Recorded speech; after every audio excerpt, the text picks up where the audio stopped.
Stop. Right now. I want you to listen to me very carefully because what I'm about to say is going to hurt. If you are still translating from your native language into English before you speak, you are failing. You are killing your fluency.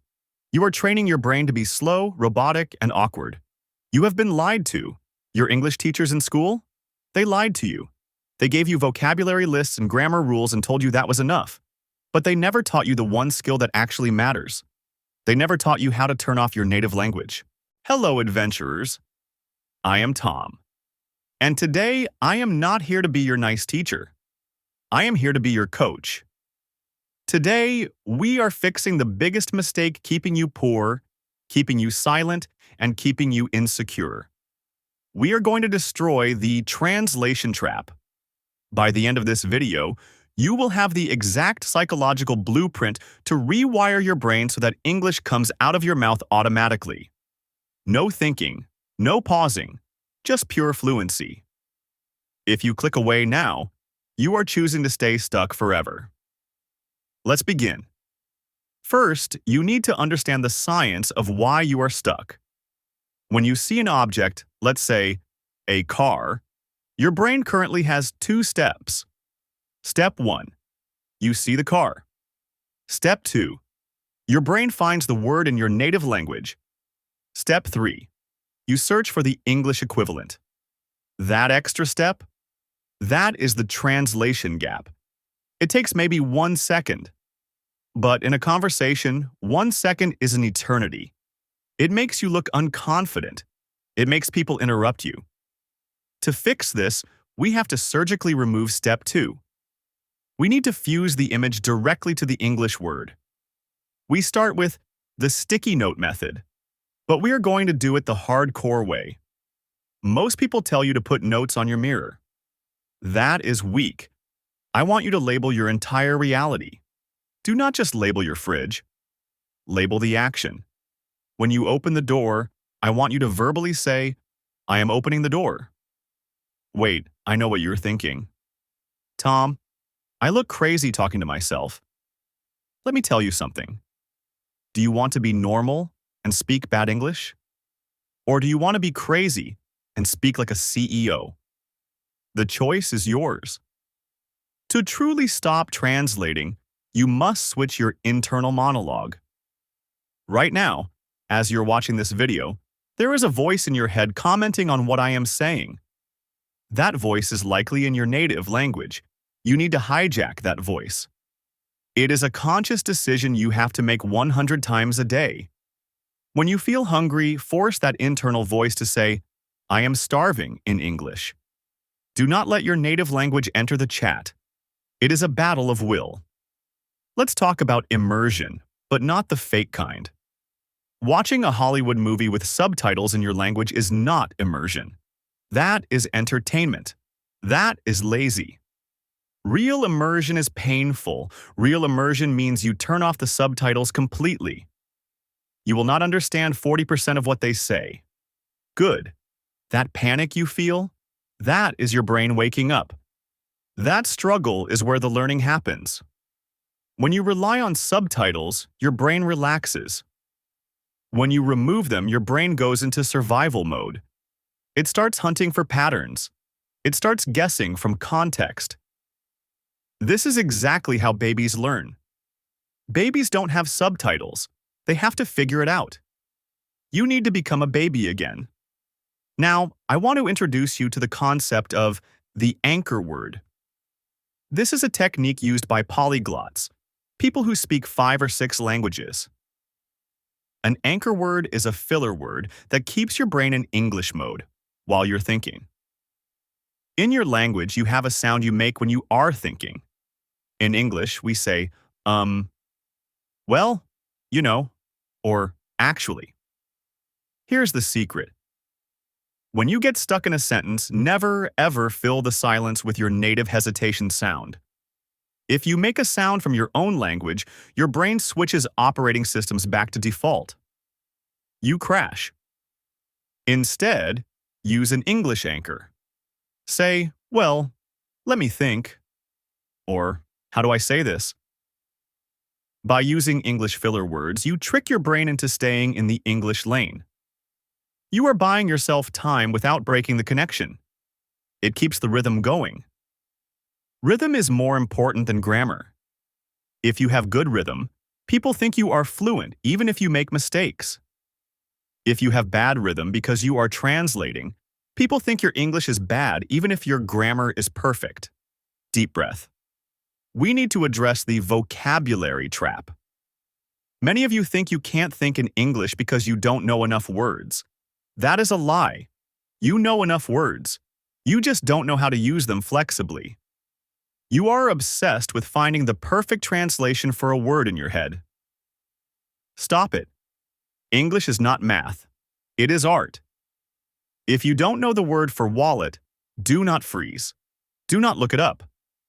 Call it the pocket thing for money. Call it my cash holder. This is called circumlocution. Circumlocution is the ultimate fluency hack. It means describing around the word. If you can describe what you mean without using the exact word, you never need to translate again. You become free. The moment you stop looking for the perfect word and start using the available words, your speed will triple. Now let's move to a daily exercise that will change your life in 7 days. I call it the 2-minute review. Every night before your head hits the pillow, you usually replay your day in your mind. You think about the stress, the work, the people. Tonight, I challenge you. Do this review exclusively in English. You are lying in the dark. It is quiet. Whisper to yourself. Today was exhausting. My boss was angry.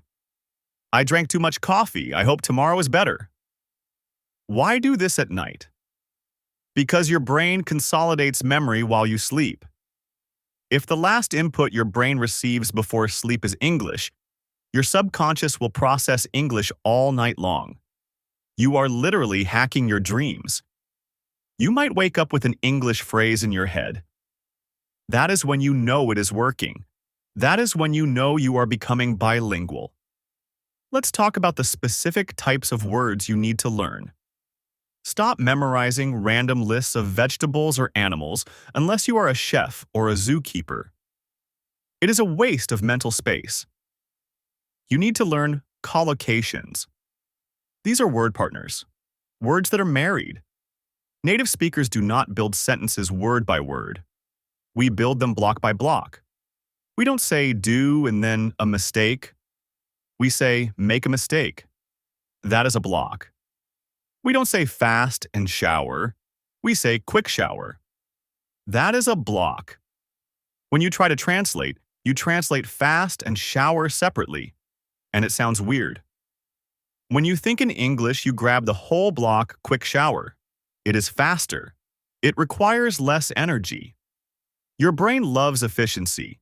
If you feed it blocks, it will speak in blocks. I also want to warn you about the perfectionist virus. This is the enemy. The perfectionist virus tells you, don't speak unless you are 100% correct. Don't speak if you have an accent. Don't speak if you confuse in and on. Listen to me, adventurers. Nobody cares. Really. Nobody cares about your grammar as much as you do. People care about your message. They care about your energy. If you say, I have hunger instead of I am hungry, I understand you. I will give you food. Mission accomplished. Communication happened.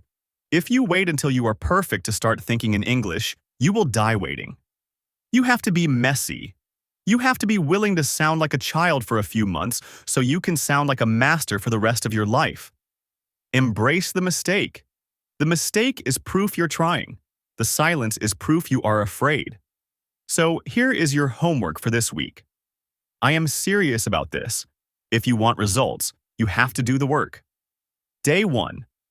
Name every object you touch in English. Day 2. Narrate your actions. I am walking. I am eating. Day 3. Force your internal emotional reactions to be in English. Say, wow, not your native sound. Day 4. Do the nightly review in bed. Day 5. Watch a video with no subtitles and accept the confusion. If you do this, the wires in your brain will physically change. The pathway between the concept and the English word will get thicker and faster. The pathway to your native language will get weaker. It is biology. It is neuroplasticity. You have the power to change your own brain structure. I want you to imagine yourself 6 months from now. Imagine sitting in an interview or on a date or in a meeting. Imagine someone asks you a question and you just answer.